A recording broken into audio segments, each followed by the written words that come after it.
I do not leave a party because of another party. So I leave a party because of the party itself. And when I want to join another party, it's because of that party, not because I'm looking for anything. When I resigned from APC, I made it clear that I cannot follow a president who is insensitive to our spirit of diversity. He chose a fellow Muslim to give us same faith ticket. Has that changed?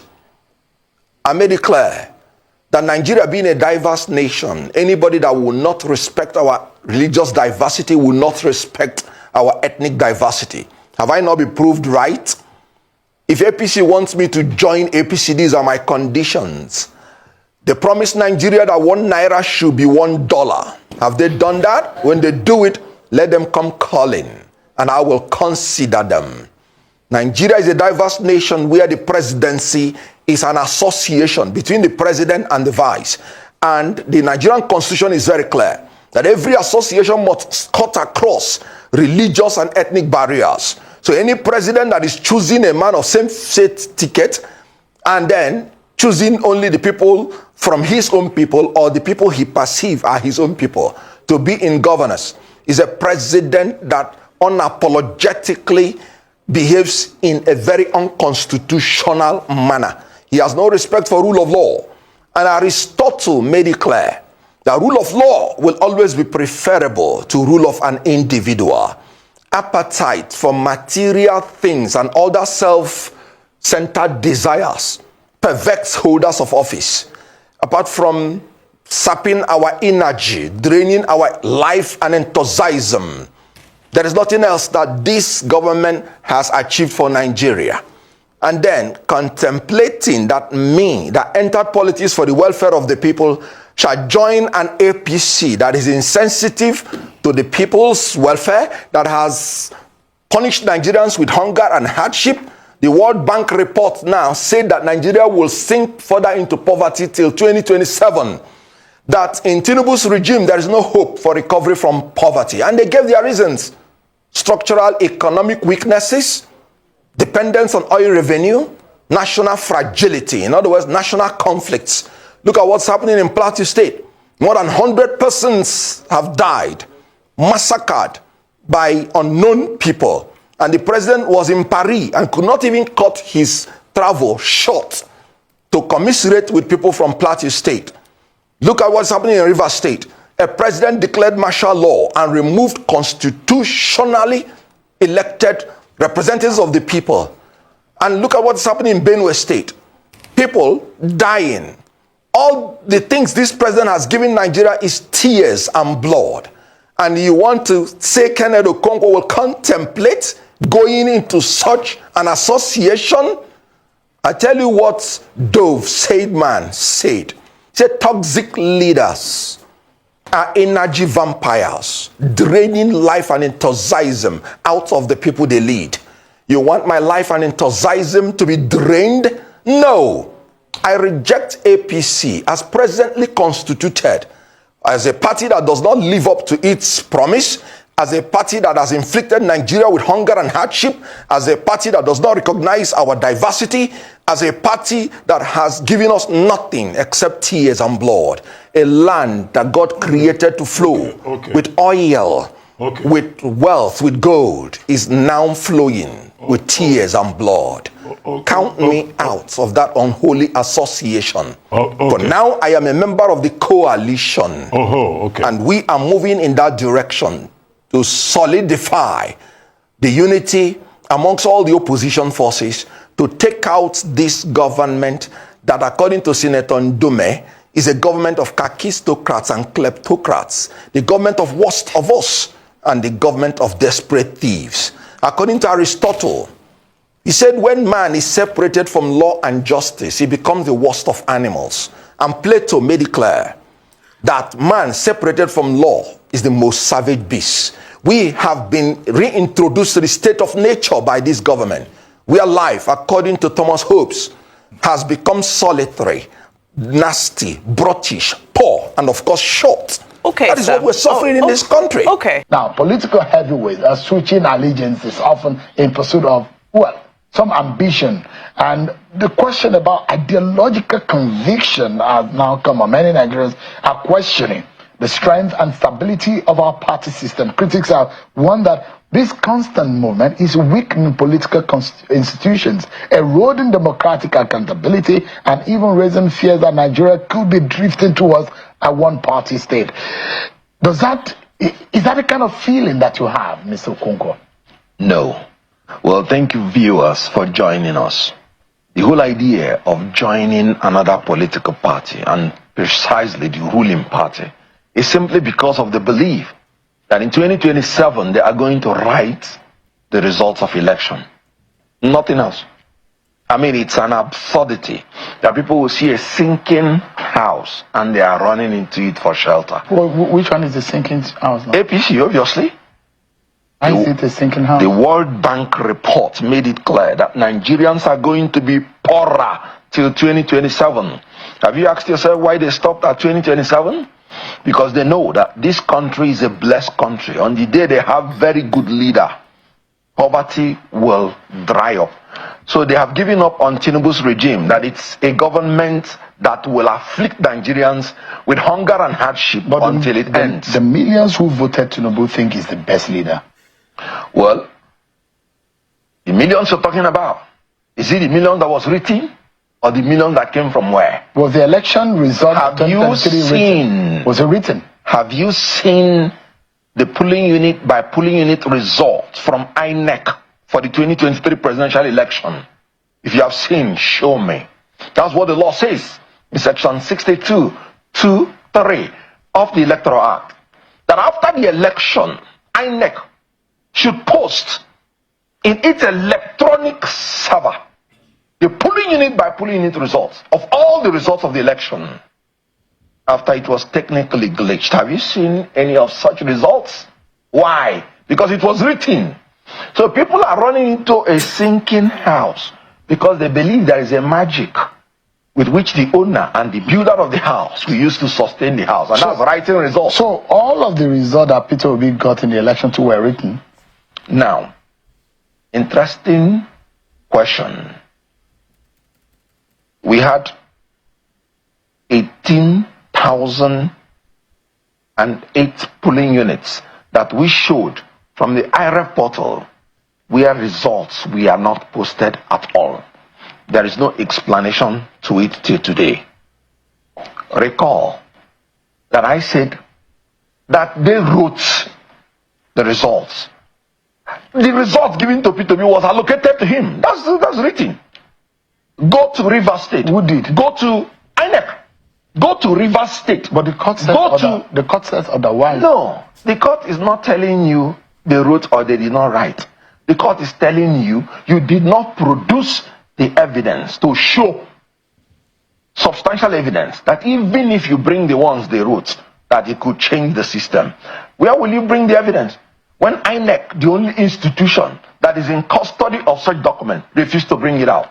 We were in the court. We subpoenaed them many times. On what basis did they, according to you, did they allocate the result of Peter Obi having over 90-something% of the vote in some part of the southeast, and it has overwhelming result beating the incumbent, the president at the moment, who is also from Lagos State? He beat him very well in his own state of Lagos.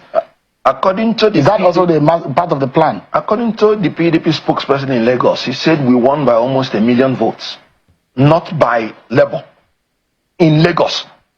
So the mere fact that they reduced it to 10,000 difference tells you it was still written. Where is the polling unit by polling unit results of Lagos State election? And the law is that it will be unmutilated. All the results I saw in 2023 are mutilated, you could see. Majority of them. So it is either you are allocating somebody's result or you're removing some result from his own. We appreciate, I love the philosophy and almost spoken word that you're giving us this morning. Very, very inspirational indeed. I love that you've mentioned this coalition, because what I wanted to ask you initially is that the writing on the wall seems to appear that there is a north and south divide. And it's seeming like this grand coalition that is being marketed for the moment the body language reads towards the north.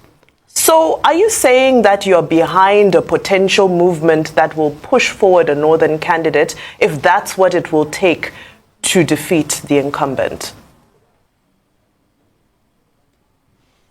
Well, 2023, I was consumed with the fact that there was an agreement between North and South that the North should have power for 8 years, the South should have power for 8 years. And I ran under that canopy. And then we produced a Southern president.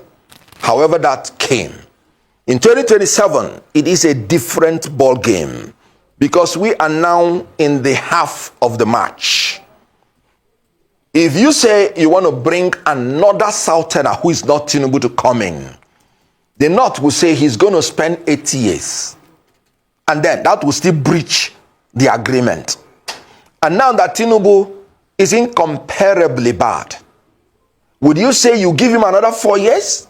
That we will continue to sink, according to World Bank report, into further poverty and misery?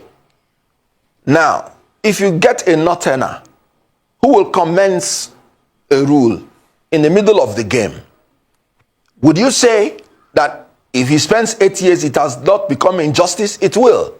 Now, if you are in a coalition democratically, how do you choose somebody that will be acceptable by all his colleagues? These are very tough issues. And what I have decided is that, look, there is 4 more years that is remaining.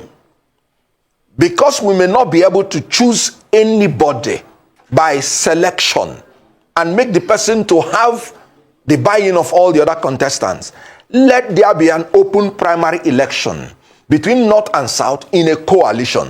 Whoever wins should agree to do 4 years to compensate for the injustice that will be meted out to any section. If another Southerner who is not Tinubu wins, he must say that he will do 4 more years to complete Tinubu's regime. If a Northerner wins, then let him do 4 years so that it will return back to the South.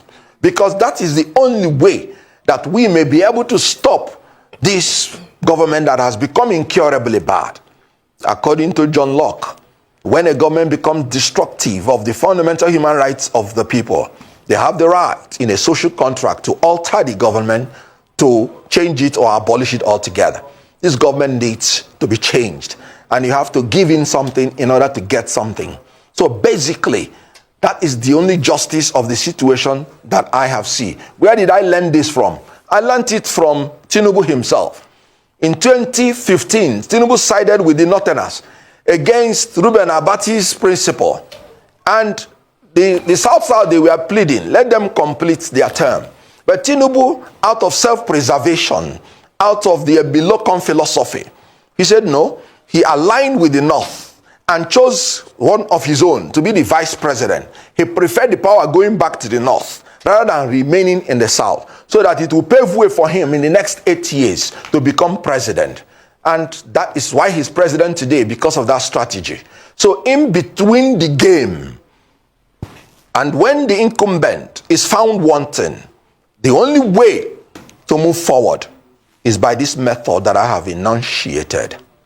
Well, I'm enjoying myself. I mean, listening to you is like I'm back in one of these classes that I took many years ago, Philosophical Problems and Analysis, where we talked about Plato, Aristotle, Jeremy Bentham, John Locke, and all the philosophers. I'm enjoying myself.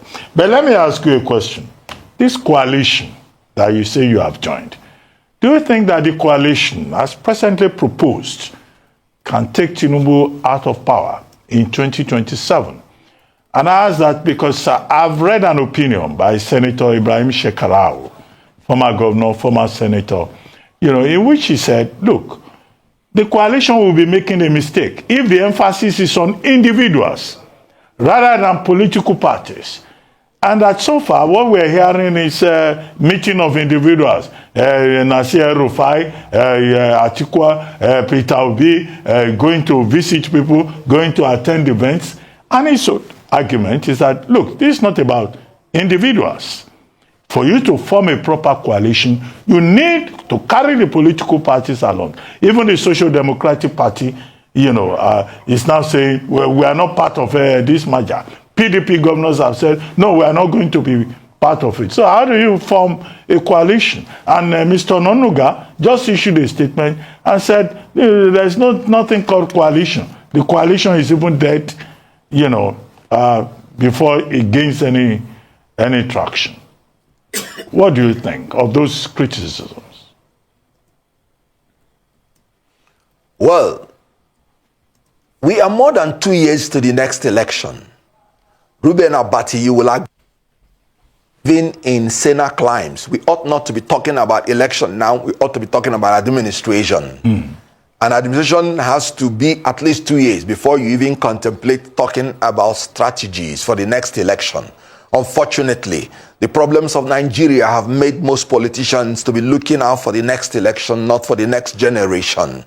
So 24 hours, they say, is too long in politics, and you're talking about more than 2 years. Obviously, it took many years before even APC had to be coupled together. So what we are saying is that let the dialogue continue. I was privileged to be a spokesperson in 2023 election. We came on board about 3 months to the time. 3 months to the time, and we overwhelmed the whole system. And you're talking about more than 2 years. The people are the residue of power in a democracy. In 24 hours, if they make up their mind on something and they insist on it, that's the end of the whole thing. What is keeping Tinubu in office now? Because for me, he's already out. What is keeping him in office? What is making people to defect to APC is because of their belief that we are not a nation of law and justice, but a nation ruled by an individual. They believe that if Tinubu sanctions you, no matter what the people think, you are already in there. Let's take the case of Delta State. You understand that Ned Nwoko said that his governor is not a performing governor, and that his governor has not seen the light and has been antithetical to the development of his people. And this was the reason he entered APC. Remember that Omo Agege, for instance, has been nourishing the ambition to be the governor of Delta State. And he also is in APC, welcoming people in. Remember that Festus Keyamo has not been a fan to Omo Agege. And you know what? Oborowere himself, fearing that these people will now use that federal might against him, said the best strategy now, because he has not given us any economic, political, or social indices that APC is performing that made him to join APC. He said he is joining APC too. Why? Self-preservation, which is the law of nature in a state of nature. And now, what do you think will happen in Delta State? You want to tell Omo Agege to throw away his gubernatorial ambition? You may have something else coming. It is easier to steal the mace in the National Assembly than for Omo Agege to give up his gubernatorial ambition. And are you telling Senator Ned Nwoko to now go and fall for Oborowere that he has declared persona non grata in Delta State? So APC is already imploding and will continue to implode until they are blown to smithereens. And we are talking 2 years to the election. I've made it clear that everybody joining APC now will regret it. Because how do you think a nation of 200 million persons will tolerate to continue to be in ad infinitum poverty, ad infinitum hunger and hardship? Power resides with the people. When the people will speak, all these walls will crack. I can tell you, okay, barrister. In Nigeria, especially the opposition parties, have not behaved well. They have not carried themselves well. And when such a thing happens, what you see is that the old will die. It will be buried. And that old will form. Oh, okay, Barrister Okonkwo. That will take over this country by the grace of God. Okay. Now, some might say that Our biggest challenge that has brought us to where we are now is the lack of ideology in politics. And what's the root cause of that? The root cause is all of these mergers and coalitions of strange bedfellows that come together for the purposes of being able to take power. So what you're describing with APC sounds like an occupational hazard that will befall whatever coalition you're all putting together. Strange bedfellows, again, coming together strategically to try and take power. It sounds like you're committing the same sin, just from a different ticket. What would you say to that? Well, when APC came together to form APC, they were the strangest of fellows. People from New PDP, from half portion of APGA, from CPC, from ANPP, and all other ACN. They were the strangest of fellows. But yet, they were able to make the commensurate sacrifice. They were able to know that they have a common enemy in the ruling PDP. And they pocketed their individual preferences and went for the common good of them. Remember, the whole idea of setting up a political party is to protect the interest of your members. They were able to harness themselves very well, organized a primary for their presidential candidates, all of them, in a purported free and fair election. And when somebody emerged, they supported the person and they won the incumbent. So the strangest of fellows can always come together when there is a national crisis as we have now, and they will pocket their individual ambitions for the collective good of the Barrister people. Barrister Okonkwo, if I may just interject. Yes. So, I mean, I have no doubt that elites are always able to come together to find common ground when it suits their interests. But my question here is really around the people.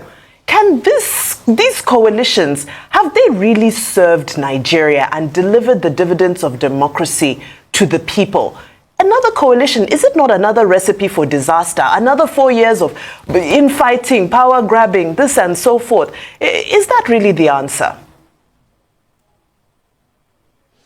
Well, let me first of all concede to you has not produced reasonable result for the people. But you see, you cannot give up. You can only learn from your experience. Use your experience in your today's experiment to achieve your expectation tomorrow. We cannot give up. We cannot succumb to the blackmail of tyrants. We cannot succumb to the blackmail of the kakistocrats and the kleptocrats, because they will blackmail you that the coalition in the past has not worked. That does not mean you will not try again. Continue to try. If you fail 99% of the time, that 1% that you will succeed, you would have learned 99% of how not to fail.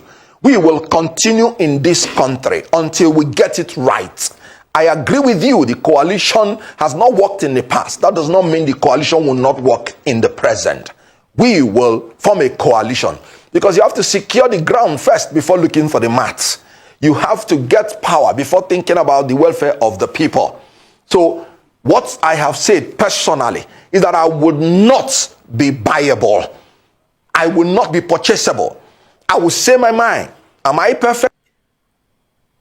Yet, but it will not be based on lack of integrity. Everything I will do shall proceed from the integrity of my heart and innocence of my hands. When I make mistakes, I will change. You have to be the change that you are looking for in people. I left my comfort zone as an actor, the prime actor for that matter, the foremost actor, looking for the welfare of Nigerians, and I will get it, because I'm ready to make the commensurate sacrifice to get there.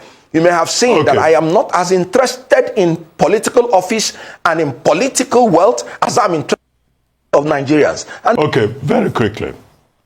For people that made me a hero today. And I am living for them, and I'm going to serve them. And I will succeed.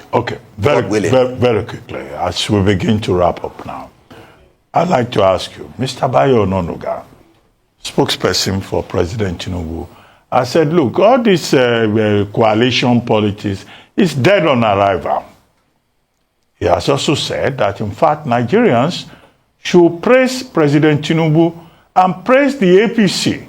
That the reason everybody is trying to join the APC is because the APC is promoting democracy and serving the people's interests.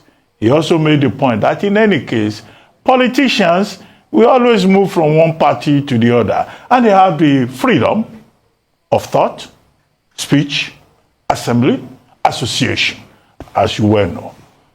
Do you think that Mr. Ononuga is saying something to people like you who think that the coalition politics ongoing now is working? Well, I am surprised you're still taking such comments from such people very seriously. A man who called citizens of Nigeria aliens in their own country. A man who Tinubu is even more sincere than. At least Tinubu has acknowledged in some fora that things are difficult and he takes responsibility. But this is a man that pushes responsibility to every other person except this government. The greatest liability of this president is a media aide like Bayo Ononuga. The World Bank report will say something. The inflation will say something, and they will go and rebase. Have you ever seen where they are rebasing inflation? Inflation means the rate of increase in prices of commodities and services over a period of time. And this government, I bought a bag of rice, for instance, in December, 109,000, and in March I bought it the same price. And this government said they have rebased inflation and reduced inflation from 34% to 24%. I am not aware of any economics that performs like that. I know you rebase GDP when there are some areas you have not captured which you are recapturing, and then you are rebasing inflation. What a dubious government. And you have a media aide that wants to sell everything, including sand, as rice to Nigerian people. Let me tell you, coalition, and let me agree that you cannot blame the ruling party for any perfidy in the opposition party. It is a legitimate political attack, a legitimate one for that matter, for the ruling party to use every means that is peaceful and not by force to see whether they can bring confusion in the camp of the opposition. Blame the opposition if they cannot gather themselves together.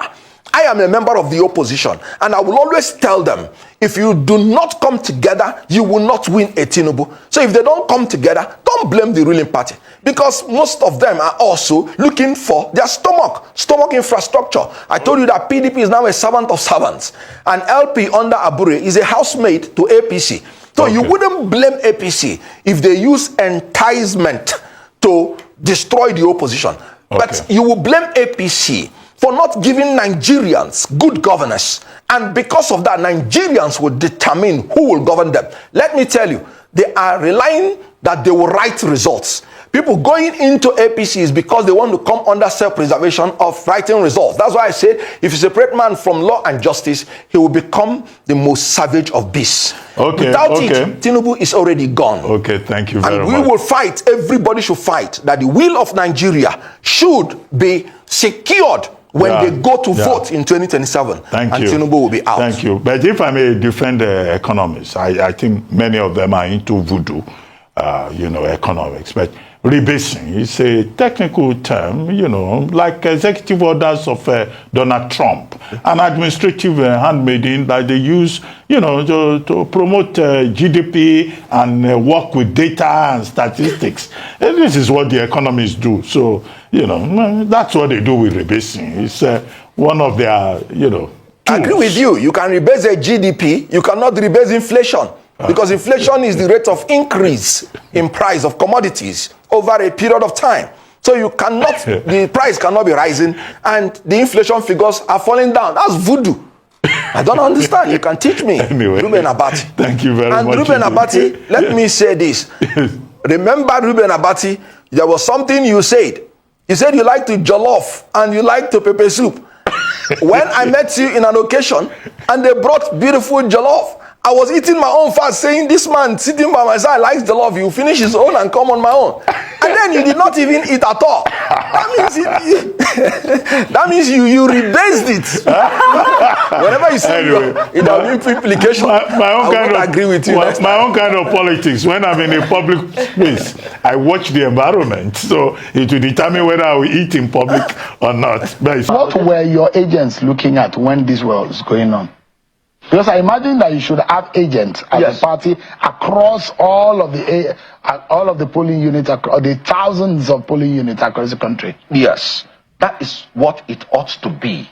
And even the Electoral Act recognizes that all the parties will not have the resources to have the agents in all the polling units. And that's why the law always uses the word may.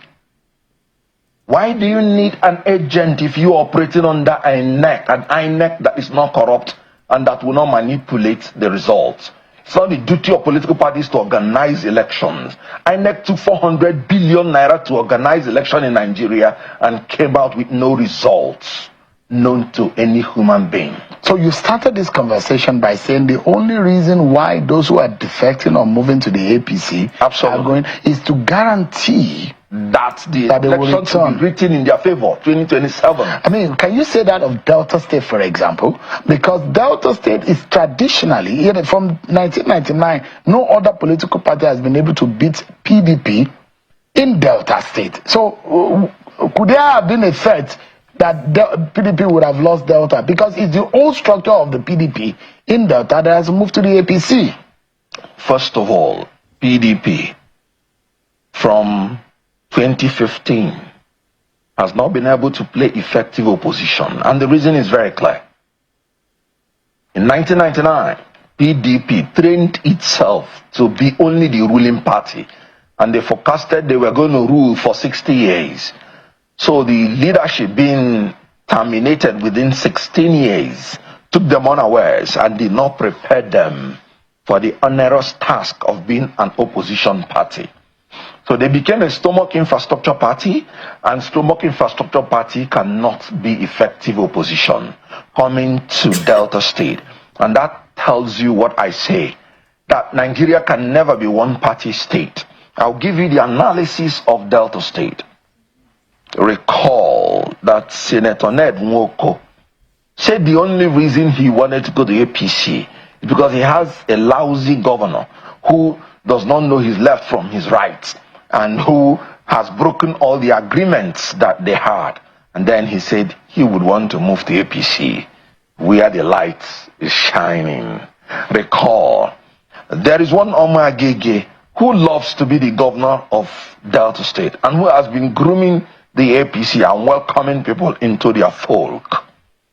Recall that there is a Festus Kayamo who is not really a fan to Omar Agege.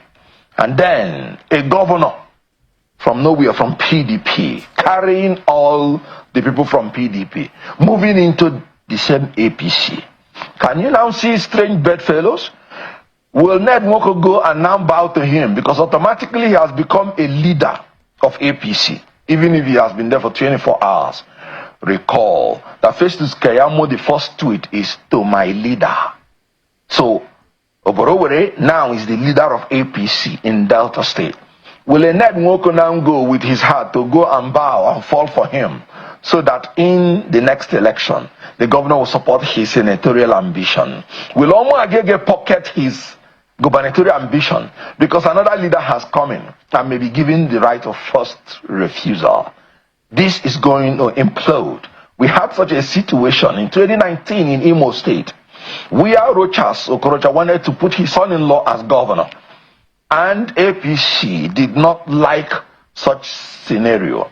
They went and picked Uzodinma, and Okorocha went to AAC and said it was a strategic alliance, it's not anti-party.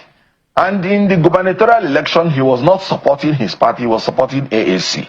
That made PDP to win at the first round before the judicial intervention. So you will expect that APC will implode. That is for sure. You will hear the rumor. Of course, before you hear wars, you hear rumors of wars. Today it is about rumors of wars. Tomorrow it will be wars.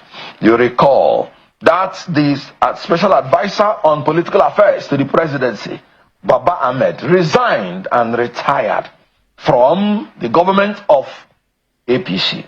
And he even declared that Tinubu is not even fit to be president, that he should step aside. This is an insider. I told you it's about a house that is sinking. The World Bank has said this government is sinking Nigerians into hunger and hardship. And then you think people that are going in there are going in there. Nigerian people will be, and they will have the last say. The only thing that I am talking about, will their say be allowed to stand? Now, with your analysis, you seem to have painted yet another anarchy looming. Well, where do you see the anarchy this time around? Well, Tinubu has been a harbinger of anarchy.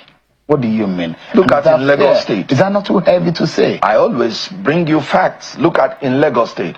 40 members of the House of Assembly voted that they do not want a speaker. Of course, in support of the governor, because the elected female went in and solidarized with the governor, who reciprocated. And only one man, Tinubu, gave the instruction, no, I want Speaker Obasa to remain.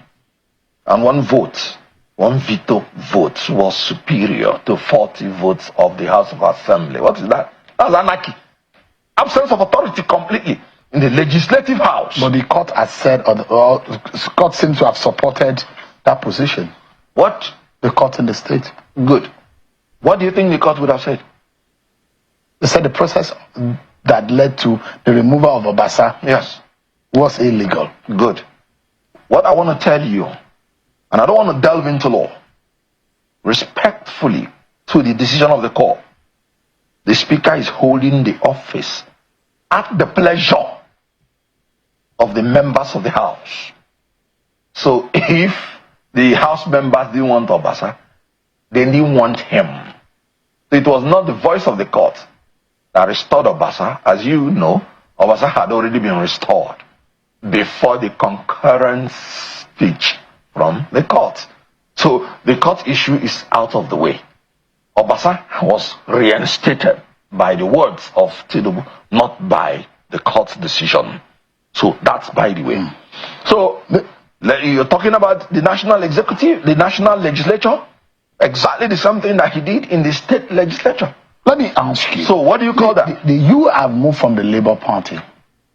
I resigned You from the resigned. Labour Party, absolutely. So you're a floating politician now. Well, I wouldn't want to use the word floating. You know, I always tell people I don't defect. I resign. And then I take time to analyze and study the situation before making my decision on the next move. My next move is that I have said that you do not go to challenge an incumbent in an election without getting your house organized. And my next move is that I am saying there should be a coalition of all the opposition forces. Let whoever is interested in contesting for the presidency come and contest for the primary election. But is that feasible from what we are seeing? Well, Atiku says he wants coalition. PDP governor says they don't want coalition. Labour Party said, well, they are open to, I'm talking about Julius Abure, Labour Party said, they are open to coalition. Peter Obi said he's not doing and he's not coaliting with anybody. Well, first of all, let me say, there's nothing like Abure faction. There's a Labour Party Abure. Whether it's a faction. The Supreme Court has ended it once and for all. According to the judgment of the Supreme Court, he said the judgment of the trial court, the Court of Appeal, that recognized Abure as the chairman of Labour Party is hereby set aside. That ended anything about Abure. And let me remind you, Abure had a cross appeal in that Supreme Court, which was found to be lacking in merit. And the appellant in that Supreme Court was Senator nnamdi Usman, and the Supreme Court said this appeal is meritorious. And the Supreme Court made it clear. They told Abure to his face, when your tenure expires, go in peace and leave the party alone. The status quo of the Labour Party before going to court was that INEC had said that your tenure had ended by a fruition of time and you did not organize any convention known to law. That was the status quo. Abure went to courts for courts to recognize that he is still the chairman. And Supreme Court said, no, you cannot, Abure, you cannot use the courts to force yourself on Labour Party. If Labour Party says you're not the chairman and your tenure has expired, go in peace. What they are doing now is Iruefi. In Igbo land, we say Iruefi, you know, in the face of a cow. Anything you do to a cow, you know what the cow will do? Let me warn. Cow brain, cow talk, and the same cow one, submission. and the same one, Mr. Okonkwo. Yeah. Those who say it doesn't look like the opposition is getting its act together, and it annoys me as a journalist, where you think that the opposition should play a very critical role in our democracy, because the role of the opposition is very critical, and the civil society organization has its role, the media has its role. These are four legs in a democracy that makes democracy thrive. But unfortunately, our opposition in Nigeria seems to be self-serving and not looking at the bigger picture. And there are those who want and say, look, the manner in which the opposition is going about it and not organized, it will allow for an easy ride of the party in power come 2027. Don't you think that is what it's looking like? Before the opposition start blaming that they wrote results. Let me first of all align myself with your submissions as to the state of the opposition parties. They failed from day one. They did not even wait for day two. As long as Tinubu's government is concerned, opposition parties failed from day one.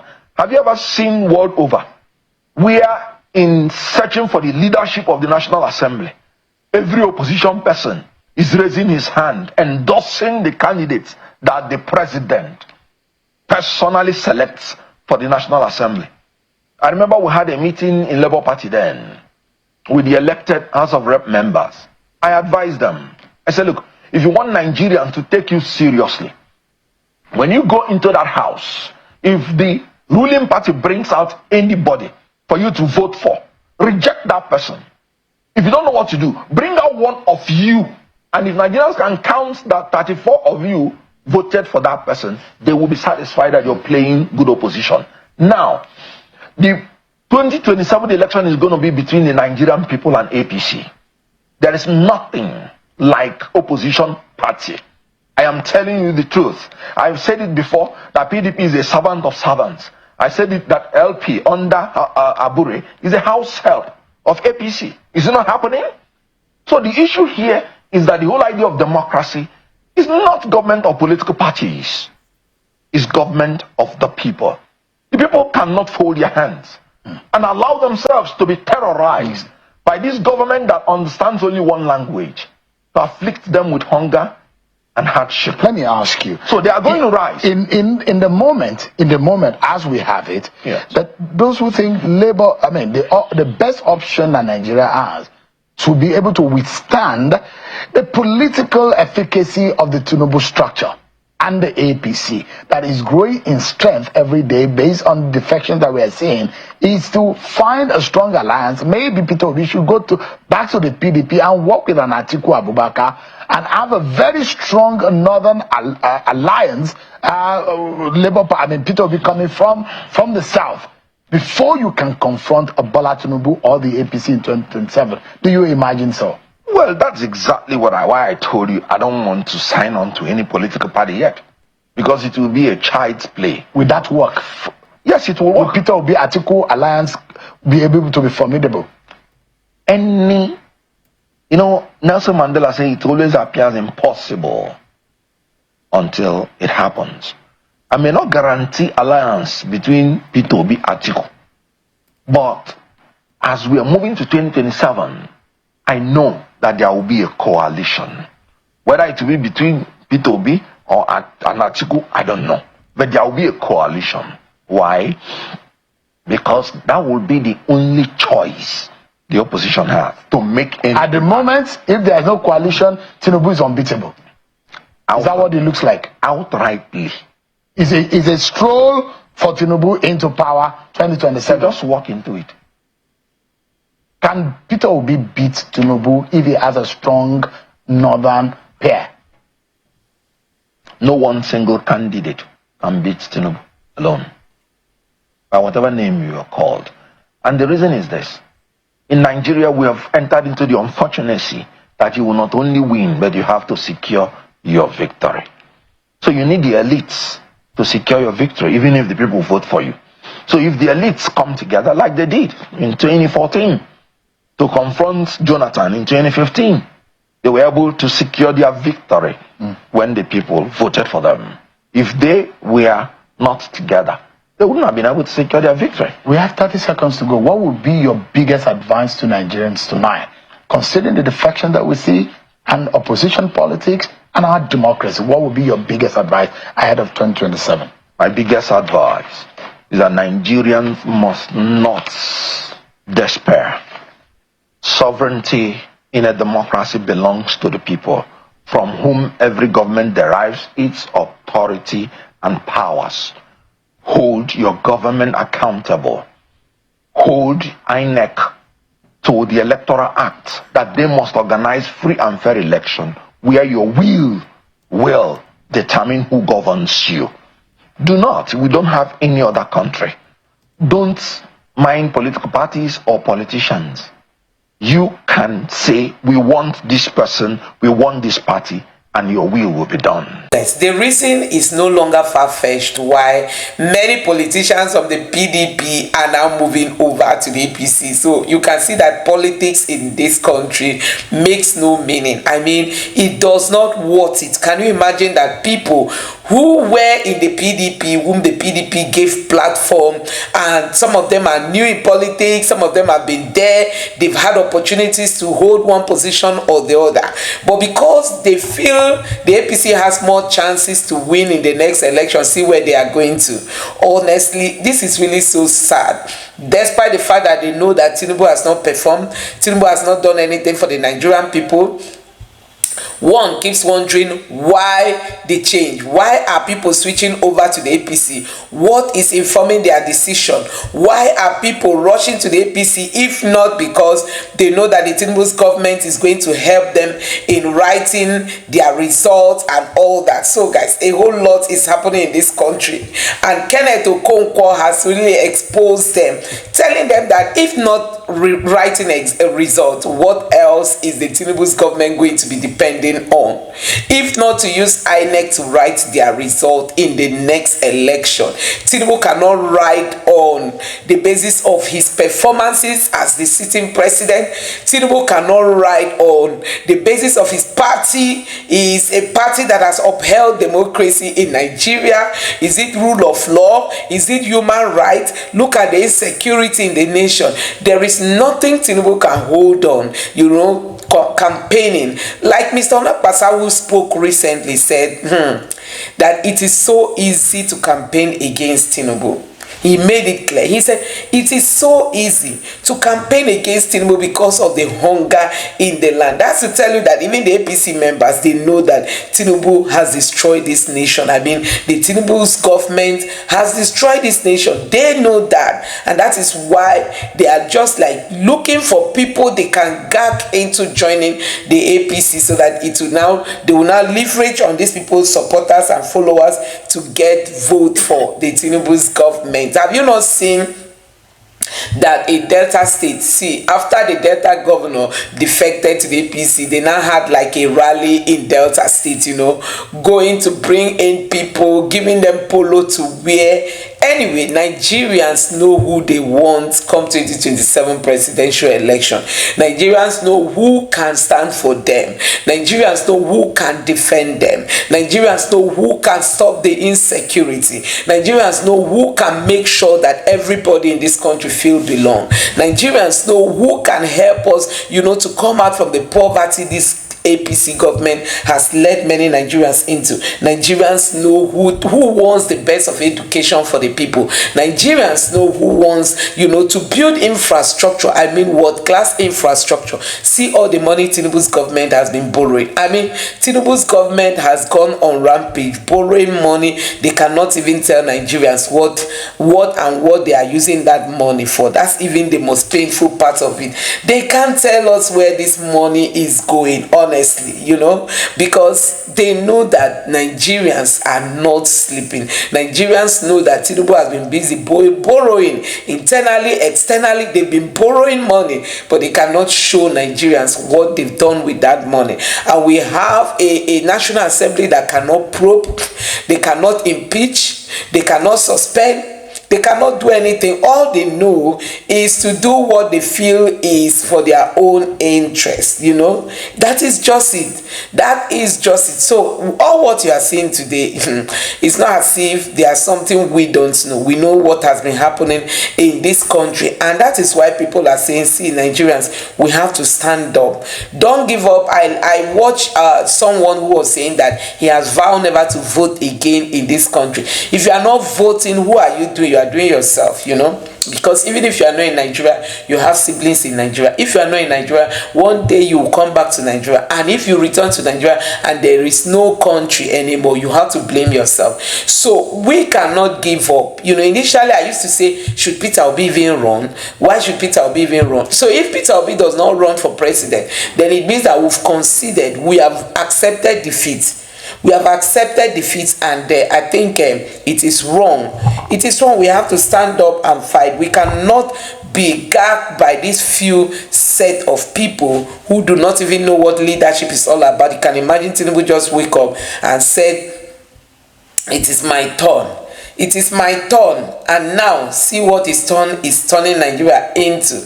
There is nothing that is working. The Tinubu's government does not even know what leadership is all about. They've destroyed this nation. It does not bother them what is happening in Nigeria. They are just there for their own personal interest, and it's really so sad that we are here as a people. So guys, a whole lot is happening in this country, but God is going to help us. We are not going to give up. We are not going to throw in the towel. We are not going to allow these people to keep gagging us and making us to look as if Nigeria is not a great country, as if Nigerian people are not great people. We are a great country, and that is what we are going to show them this time around, that enough of all that they've been doing against the people of Nigeria. So guys, I'm happy that Kenneth Okonkwo has come out and have spoken, exposing them, exposing how they rig elections in Nigeria and how they manipulate numbers, figures, in Nigeria. So guys, a whole lot is happening in this country.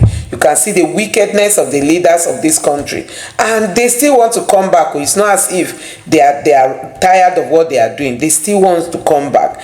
So guys, I don't know what you make of all this. Let me know your thoughts in the comment section below. And this is also an opportunity to tell Nigerians that we cannot give up. We cannot give up. We are going to fight this fight until the end, because we cannot allow these politicians whose children are not even in Nigeria, they don't care about you and I. We cannot allow them to destroy this nation. So guys, let me know what you think about all this in the comment section below. Please don't forget to subscribe to the channel, turn on the notification bell. Please give this video a like so that YouTube can recommend it to others, and drop your thoughts in the comment section below. Thank you.